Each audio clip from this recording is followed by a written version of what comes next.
It said we're given this one meat suit to live in life. And for some of us, we don't always do a great job of taking care of it. We're supposed to eat right, exercise, mental, emotional health. Doctors and fitness gurus will tell us that those are the things we need to do to live a healthy lifestyle. And then there are some of us to do all of those things only to be brought to our knees and almost dying. Stick around today, my friends, because today my guest shares an astonishing story of his journey of coming back from dying while he was in the middle of a workout. And before we get into all that, I just want you to know that being a man today has never been more challenging. And so for many of us, this pain is real, and it's a pain of loneliness. It's a pain of unworthiness. And it's all because it's masked by our anger and our resentment, because we're afraid and uncertain to take that next step. And so if you're tired and fed up with where your life is at, I'm going to encourage you to start your hero's quest. It's where you get an opportunity to become more, to accomplish more, and to live more than ever before. So just go to members.theawakenedman.net and start your quest today. And with that, let's get on with today's episode. The average man today is sleepwalking through life, many never reaching their true potential, let alone ever crossing the finish line to living a purposeful life. Yet, the hunger still exists, albeit buried amidst his cluttered mind, misguided beliefs, and values that no longer serve him. It's time to align yourself for greatness. It's time to become a revolutionary man. Stay strong, my brother. Welcome, everyone, to the Revolutionary Man podcast. I'm the founder of the Awakened Man movement and your host, Alan DeMonso. Before we get started, let me ask you a question. Can you recall a time in your life when you felt you were dying, or that the life, the way you knew it, had ended? I'm sure many of us have encountered such moments. And for me, it was the ending of my first marriage. And life to me was truly ending. Now, things I had taken for granted were pulled away and out from underneath me.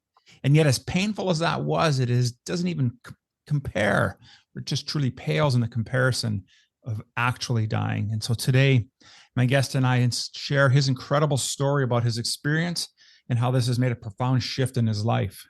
So allow me to introduce my guest. Jeff Luther is the father of 3 amazing men.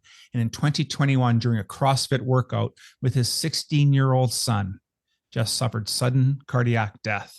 The diagnosis that followed was life-altering in every aspect of his life. And I'm sure we're going to hear a ton more about that. Welcome to the show, Jeff. How are things, my friend? Oh, man, things are great. Things are great. Thank you. Thanks so much for having me. Yeah, I'm just really looking forward to this conversation. We talk about all of us being on our own hero's quest, and there's one big one. It's our whole life journey.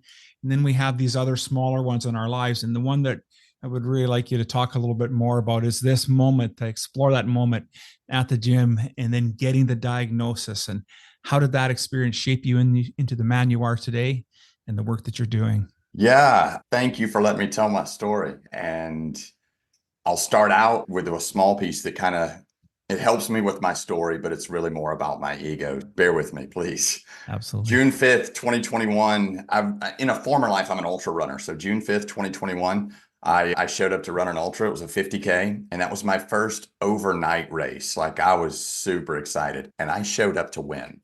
So I tell that piece to tell people, look, I'm fit. I'm a fit guy. I did everything right. Sadly, I came in second place, man. The kid ran me right off his wheels. But I knew I'd be back. I knew I could go back the next year, and I knew I could win. I knew where I messed up. I knew I could win that race. June 12th, 2021, I was doing a CrossFit workout. It was a partnered workout. For any of you that have ever done a partnered CrossFit workout, how it works. If you get one slight advantage on your partner, then you can bury them. If they get one slight advantage on you, then you get buried. This is like tit for tat. So I was working out with my 16-year-old son, and he's a fire breather, and I got an edge on him. So when I got an edge, I kept going. I was going harder and harder. And then I'd been having some heart issues, just palpitations, high heart rate, and it would go away. And this day it happened. I remember everything. I was doing wall balls and it happened. So I was like, it'll pass. A few seconds went by and it didn't pass. So I stopped. It's like, all right, I'll stop and it'll pass. Didn't pass. So I was like, oh my God, maybe I should take a knee. So I took a knee, didn't pass. Oh, wow. I'll take 2 knees. It'll go away. And about that time, I got down to my other knee and I sat on my heels, and the guy beside me was lifting while we were doing this workout. So he put his hand on my shoulder and he said, "Are you okay?" And in that instant, all I could think was, man, get your hand off of me. I'm scared. I'm vulnerable. I don't know what's happening. Please don't touch me. And in a flash, Alan, all I could think was, man, please don't take your hand off me. I'm scared. I'm vulnerable. I have no idea what's happening. It was the biggest shift I've ever had. It was amazing. So it never went away. And I was like, all right, I need to lay down. And as I started to lay down, the last thing I saw was my son's shoes walking over to me. And I was out. That was the easy part. Honestly, the easy part was the dying. I was out about 8 minutes, no pulse, no breath. They shocked me with an AED. Unfortunately, they had one there at the gym. And that happened in front of my son. And I learned from him that you do bounce off the ground when it hits you. The first shock, I had an audible flatline. So he heard that. And then finally I woke up. And there's an important piece to this story that we'll hopefully get into. But when I woke up, I couldn't piece together the night before, but I remembered everything that morning. And all I could think, and I'm not a drinker, all I could think was that I had gotten drunk the night before because I had this horrible taste in my mouth. It was a horrible taste. And it was like a hangover. It's like a really bad hangover. So I looked at the coach and I said, man, I'm so sorry. I must have gotten drunk last night. And I came to work out and I passed out. And he said, no, man, that's not it. And that the EMTs were coming in to put me on a stretcher and all that stuff at that point. And they started to explain the magnitude of what had happened. And it didn't register to me. Because I woke up like, are we going to finish this workout or what? Why is everyone standing around and why am I wet? Because they put ice and water on me. They thought I'd gotten too hot. I went to the hospital and I wasn't even going to go on an ambulance. I'm male. I'm smart, right? I'm an athlete. I'm tough. I'm strong. I'm too tough to go to the hospital. So I wasn't even going to go. And I decided to go. I was in the hospital for 3 days. I went through a lot of tests, a lot of evaluation. They put me through a psychological evaluation. They insisted on drug use because they couldn't find anything wrong with me. They were like, look at you. You're fine. Look at you. So ultimately, on June the 15th, I was diagnosed with ARVC, which is arrhythmogenic right ventricular cardiomyopathy. It's an electrical issue. It's not a plumbing issue. And I was told that it was from a genetic mutation that causes the fibers in the heart, in the wall of the heart, when they tear, they get infiltrated with scar tissue and fat deposit. So that was creating my electrical problem. I was like, wow, this isn't going to go well with my exercise. Like, how do I do that? And they said, oh yeah, you can still exercise, but it's going to be limited to yoga and golf. And my world closed in on me. That's what I did. That was my connection with my son. I had gotten him into it. That's how I relieved stress. Running was my safe place, and it all was taken from me. And man, did that start a downward spiral. I know it seems a bit benign where you just find something else, but it got worse because every time I tell my story, I know what people are going to say. They say, wow, you must be so grateful.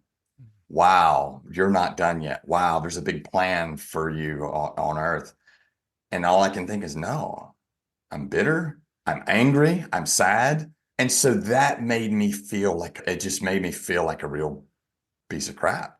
All this had just happened. I can't find gratitude. How selfish am I? And then it just snowballed. I got the surgery. I got a defibrillator implanted, and that was on the 15th. 30 days, I couldn't pick up a jug of milk, couldn't do anything, had the surgery. And after my 30 days was up, I did what any smart male athlete would do. I went back to the gym. I didn't believe my diagnosis. I didn't believe what they told me. I refused it. And I knew they had the wrong person. Yeah, they're doctors and all, but how smart can they be? So I go back to the gym with my 16-year-old son. And we're doing the bear complex, which is like a deadlift, a clean, a hanging clean, a squat clean, and then an overhead movement. So it's a heavy barbell movement and you're under load for 30 or 40 seconds. And it happened again. And then, yeah, that's when, so it happened. I was out. I blacked out for 30 seconds, but I never lost my balance. My son never knew what happened. I leaned over on a little counter that was there beside me, but I got that same taste in my mouth. So that taste, my heart goes into atrial fibrillation. So it beats at 380 beats a minute. It just vibrates. So it doesn't pump blood. So that taste is when all the blood goes out of your head. And then when it comes back, you can taste it. And so then death became real to me. It all became real. I can tell you what death tastes like. I wish I couldn't, but I can. And at that point, I knew that life had changed. That's when it really changed. I became scared to go up a flight of steps. I was scared to take a shower because I was in the bathroom by myself. Everything I did was around my heart rate. I was constantly watching my heart rate. I wouldn't run. I refused to run. It was talk about a dark place. And I didn't know how to get help. I didn't know how to help myself. I couldn't do anything. I was totally paralyzed with fear.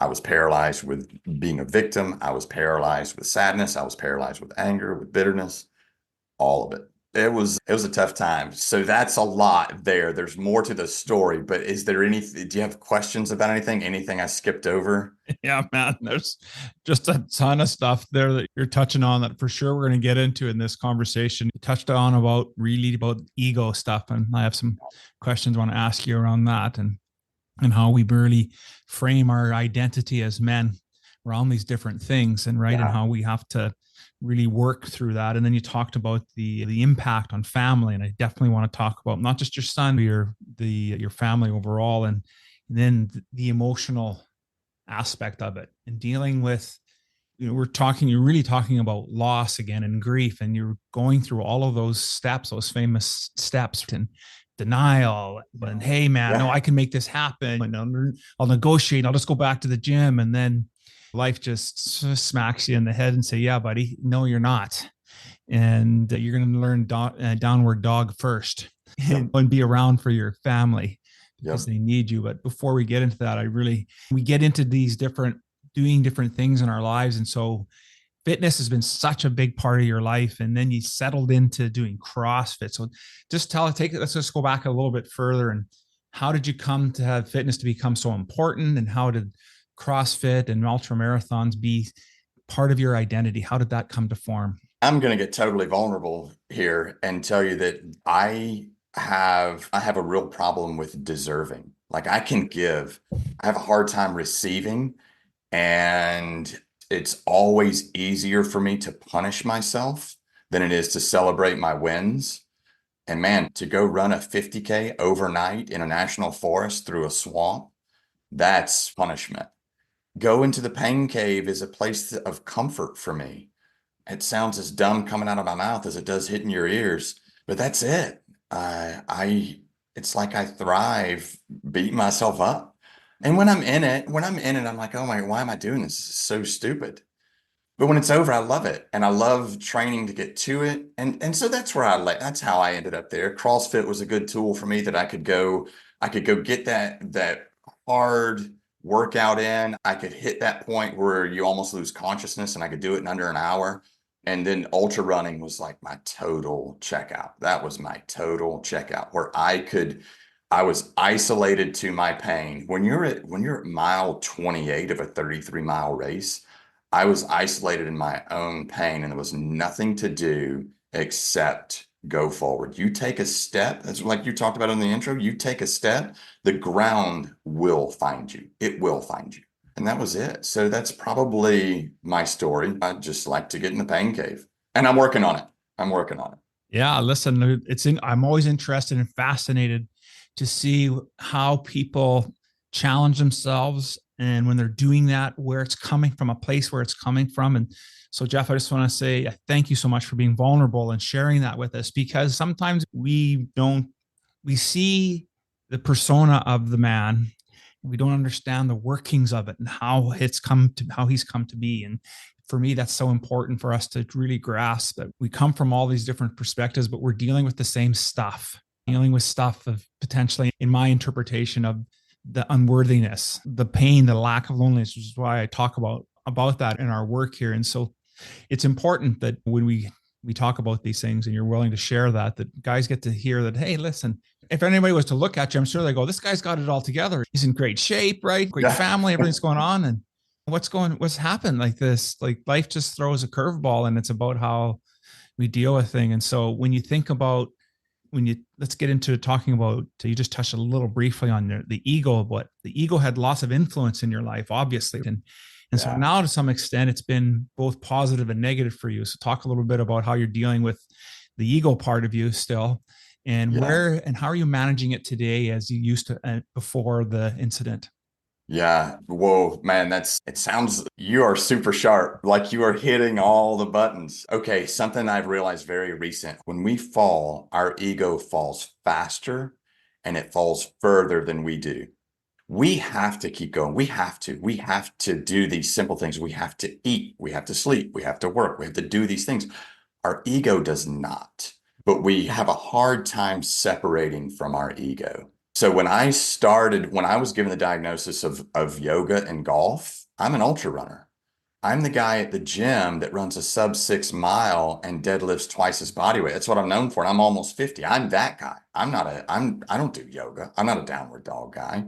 That was my ego. The hardest part was I couldn't see hope because I couldn't see ever running a sub 6 mile again.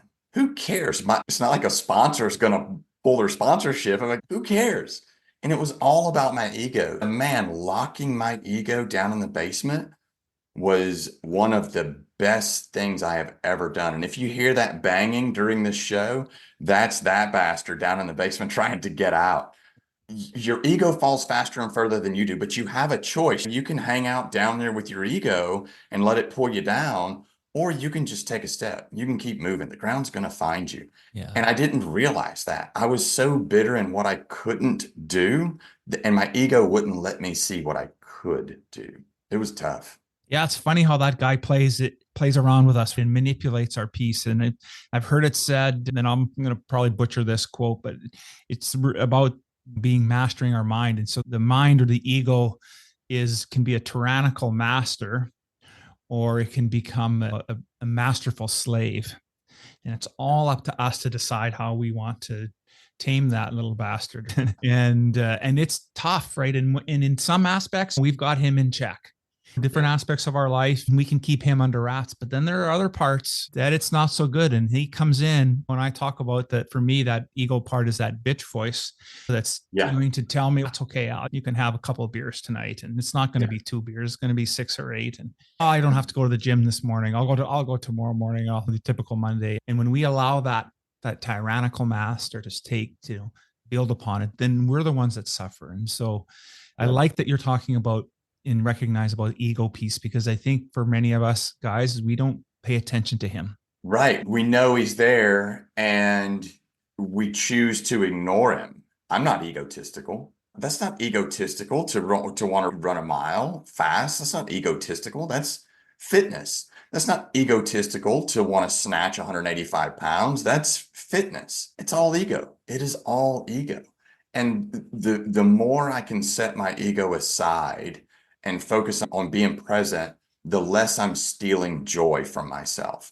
When I go for a run and I look at my watch and I'm at an 8.5 minute pace and it makes me sad, I just took all of my joy away from that run. Every bit of joy that I had from that run, my ego just stole from me. Why do I want to do that? Yeah. Why even go? Yeah, totally agree. It's interesting how that plays in us. I want to get into talk about a bit about your family, and we'll start with your son. So how has this experience changed your son's life? To start, first question. Second question I have for you, does he think differently now? And if so, how? So first, how has it changed his life? Oh man, initially, there's a lot to unpack there. I'll try to, hopefully, hey, those of you out there that are listening with kids, pay attention. And Alan, I know you're open and contact him. Any questions that you have. Here's what I know for certain is my son wouldn't process it. He wouldn't process it. We couldn't watch movies on television, like war movies, action movies, sirens, send him over the edge. But he was, quote, fine. He kept pushing it down and pushing it down and pushing it down. And one day when we were going to do, I started moving again. Because for him, really for my kids, my youngest son wants to be a power lifter. He's in the gym. My middle son, he was a soccer player at the time, super fit, like running, exercising all the time. So I'd still move a little bit. We were writing a workout one day and I wrote it out for him. And there were some movements in there. I said, okay, I'm going to scale this. He's like, why are you scaling that? You can lift that. was like, yeah, dude, I can't do that now. It's not part of my routine. He looked at me and said, yeah, you can. You're just scared. I understand. And that hit me because then so that's projection, right? He was projecting. He didn't know I was scared. I wasn't scared. I just knew I couldn't do it. So he was projecting that on me. Then I knew that he had that fear. Yeah. We had to put them through all of the testing. You know, they had to all go get EKGs, MRIs, all of the things to get their heart looked at because it's genetic. Yeah. So that put the fear in them for a little while. But the further time is your friend, right? And the further you get away from it, the less urgent it is. So we bring it up constantly. We talk about it constantly. And the world is big. The world is big, man. So sometimes we feel really small. And when we say things out loud, they're not so scary. Yeah. So we talk about it all the time. He went to a therapist and I think he went through 4 sessions and the therapist was like, it sticks with him. He's scared, but he's okay. Just talk about it. Let him process it. And I'll ask him questions. I do some workouts now. We can talk more about that. I've carved out my own path. He has stopped asking me halfway through if I'm okay. So the other two try to keep it light and keep it comical. They didn't see it happen, so it's not necessarily real to them. Right. Now I've got this ICD installed. So during the summer when we're swimming and stuff, they all make fun of it. And so we're trying to normalize it. Sure. Man, I love that. Thank you very much for sharing that as well. And I think we do take that for granted with our kids, right? Hey, I'm fine. And they aren't fine. Yeah. They're trying to process stuff. They're sick, they're whatever age they are, and they're just trying to make sense of it. And they don't know how. And so to be able to understand and pick up that he was projecting is really cool that you were able to do that. And I think as parents, if we can pay attention to what our kids are not saying to us, it's not the words that they just said, but what's really going on behind that, because it's going to affect them, right? How they're going to perform in life based on that experience is really going to be up to us to help guide them through it. And so that was really outstanding. And that really leads into the next part of it, was to get an understanding of how is this dynamic now shape your family overall. Sounds like you guys have some fun with it a little bit, like it's keeping it a little bit lighthearted, but I'm sure the family has changed a little bit about things. And so how is this family different today than it was prior to the incident? Yeah, that is a great question. And you don't recognize it. You haven't seen a friend for 4 years and he comes over and he's, oh, wow, your son's so tall. No, he's not. He was this tall yesterday. So I'll answer that. You touched on something a second ago, though, that I think is important and something that I did, and I'm not bragging about it. When my son would say he was fine, it was like, whew, boy, I don't have to have that difficult conversation. So I'll challenge all of your listeners to push back just a little bit. When they say they're fine, are you going to accept that for you? Or are you going to accept that for them? Push back a little bit. So the way it changed our family, I will say that we notice more. Me and my boys were more observant. And I'm sure everyone's gathered, I haven't mentioned a spouse in this. So I was going through a divorce at the time too. Yeah, man. We can connect on that later. I feel your pain. I'm sorry that it happened. A worst experience. But we observe more. My kids are amazing. I truly hit the lottery when it comes to kids. My boys are amazing. They've always been respectful. That's always just been one of our values. And now my kids they're genuinely kind.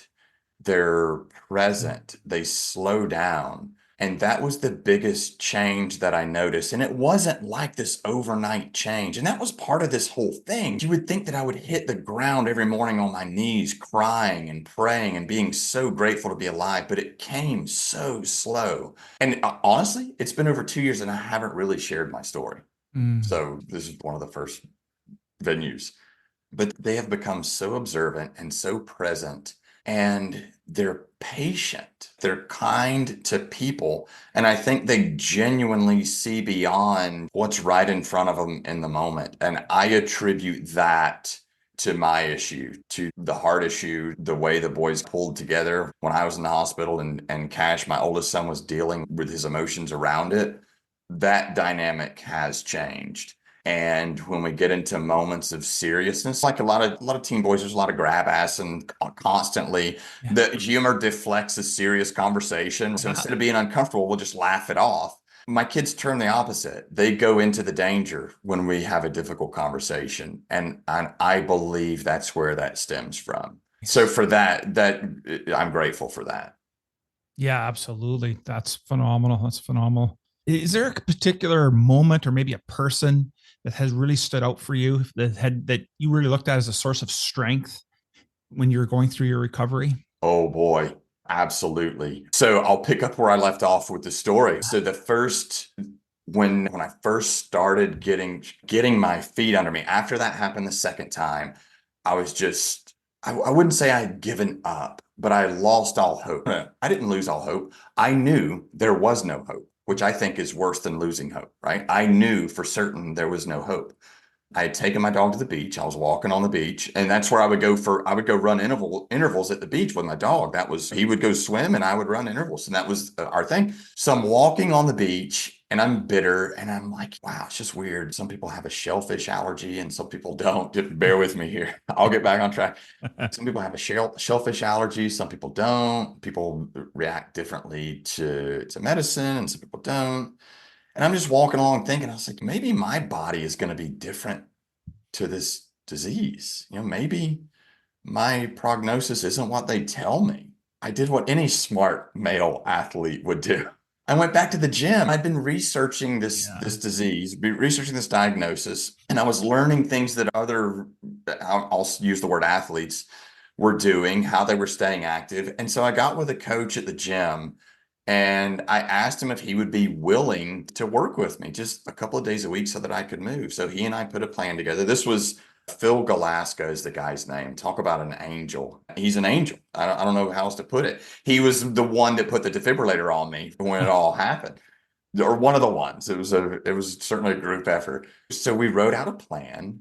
I showed up at the gym, and the first day, I had to go to the gym when it was closed because all of the good things you get from exercise, those are all bad for me. The endorphins, any neurotransmitter that goes through the heart is bad for my heart. Sure. So we set this whole thing up. I met him at the gym and I got on the Echo bike. I rode that for 4 minutes, no problem. Heart rate went up just a little bit, no big deal. And I'm okay. I'm safe. I'm comfortable. And then we stretched and did a few little minor things. And then we started the workout. And it was just a circuit workout, just move from one station to the next, just move my body. And we started out with kettlebell swings, just a lighter weight, Russian kettlebell swings. And I did about 8 and I started crying. I couldn't finish the workout. I quit. And I was bawling, crying. And he said, "What's wrong?" I said, "I'm scared. I'm afraid. And I'm done." He said, "Okay, yep, no problem. You be done. Take a few minutes, give me 30 seconds of work, and then we're done." No, I don't think you understand. I'm done. And there was a lot of cussing in there. And I was cussing at him and at everybody else. And he said, "Yeah, I get it. You're done. Give me 30 seconds of work and we'll be done. That's it." And so I refused. I became a quitter. And I became okay with quitting. And I quit right there. And he said, "Look, man, I have a client at 4:00." And this was like 10:30. He said, "I have a client at 4:00. I'll sit here all day. You're not done. Give me 30 seconds of work. You can break it up however you want. Give me 30 seconds and we'll be done." So I did. And it was like an FU. I did it just to spite him. I'm going to give you 30 seconds. Here we go. So I did 30 seconds of work and I set the kettlebell down. He said, "All right, man, great job. Great work. We're done." I said, "I think I can do 30 more seconds." So I did 30 more seconds. He said, "All right, that's it. Let's not push it. I think I can do 30 more seconds." And I finished the whole workout. I did the whole thing. I would do 30 seconds on and 30 seconds off. And he just let me every time. He's like, "All right, if you want to do 30 seconds. I slowly started getting back into fitness. And that was so hard, man. Alan, to go from where I was, and I wasn't some world-class athlete, please don't let me paint that picture. To go from where I was to go to doing 30 seconds of 35-pound kettlebell swings, Russian, not even overhead, was such a kick in the nuts because of my ego. but I did it. And that was life changing. That may have saved my life right there. And that's how I started that grind back. And it was a constant battle. It was a constant battle with my fitness. And it was fear. I would be totally remiss if I wasn't just totally plagued with it, to say I wasn't totally plagued with fear. And my ego was big. Yeah, absolutely. I'm not surprised to hear that. And thank you for bringing up fear, because I wanted to touch on that too, because I'm sure your relationship with fear and mortality has changed as well. Yeah. Like between before the incident and then after. So how has that shaped and changed for you today? Oh my goodness. There's no way I can articulate this for the audience to understand. And I'll do my best. The day that I tasted death and I could associate it with what happened, death became so real. And in my everyday life, people say, oh, just do it. Life is short. I'm like, you know what? Life's not short. For me, it got really long for a point there. Mm-hmm. And I do know, though, that death is real. Death does not wait for an invitation. Death does not let you know when it's showing up. Death does not call ahead. Death does not isolate the healthy from the unhealthy. Death is so real. It is so real, and it's so final. Yeah, absolutely. Absolutely. I'm sure through your path, you've probably had different mentors now, whether that was during the CrossFit and fitness aspect of your life, and then through your recovery. But if you were to think about the mentors that you've had along the way, what would be the best piece of advice that you've been given, and how is it still serving you? Oh, the best piece of advice is there's so much. When I'm gonna take the term mentor, but I'm gonna use the average person. When I first got my diagnosis, I was trying to learn everything, read everything. I knew, oh, this will pass. It's no big deal. Let me figure out how I can beat this kind of thing. And I started an Instagram account. So I was reaching out to people that had the same diagnosis as me. And I had one guy, we were talking about fear and what you do and how you move. And he said, man, you got to do what you carve out your place in the world, do what you think feels right. But the heart is going to do what it's going to do, no matter what we do. And that was the best piece of advice. It didn't stick with me at the time. I was like, well, that's not even a good answer, man. Why don't you tell me what my heart's going to do? But it didn't stick with me at the time, but it has stuck with me over time. And it's so true. The heart is going to do what it's going to do. The universe is going to unfold however it's going to unfold. Yeah. Trying to control it out in the future is never going to happen. Yeah, completely agree. Love that advice. Jeff, of everything we spoke about today, and maybe there was something we didn't get a chance to touch on, what would be the one takeaway you'd want our audience to have? Oh my gosh, take a step. Whatever that thing is, if the thing is, I can relate this to any part of your life. If you want to lose weight, if you're in sales and you don't like cold calling, if you have to get your taxes done, give it 30 seconds. Give it 30 seconds. I promise you, it's not that big. Give it 30 seconds. And then if you give it 30 seconds, then you're allowed to quit, right? You gave it a shot. It's like my running rule. Now I have a running rule. I give up running a lot. I'm going to run tomorrow. Then I get up and I don't. My rule now is I get dressed. I get dressed and I'm not allowed to decide until I'm dressed and my shoes are on. Then it becomes, do I want to run or do I want to quit? Right? Once you're dressed and your shoes are on, you're already there. Then you're quitting.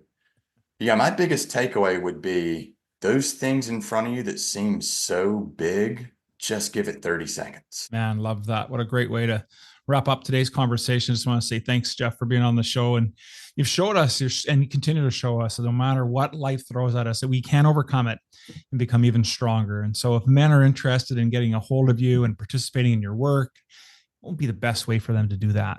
Probably just find me on Instagram. It's JD Luther 2.0. Yeah, you can connect with me there. And for anyone listening that's struggling with fear, ego, motivation, just like a personal level, this unfortunately is now my wheelhouse. I love to help. I love to share my story. I am one of those people in a conversation, I go deep and I get there fast. And if you need anything, I will commit to always being an ear. And when we say things out loud, Alan, sometimes they're just not as scary as when we internalize them. Absolutely. Totally true. Once again, buddy, thank you so much for being on the show. Loved your story. Loved having you on here. Thank you so much for shedding so much positive light on the world for us and to let us know that we can overcome our fears. So thank you so much. Hey, man, this was an absolute pleasure. You really brought out the best in me. I didn't expect some of those deep questions, but thank you for that. This helps me. Thank you so much. You're welcome.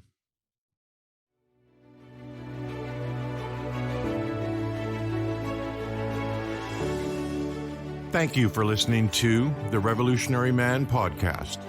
Are you ready to own your destiny? To become more the man you are destined to be? Join the brotherhood that is The Awakened Man at theawakenedman.net and start forging a new destiny today.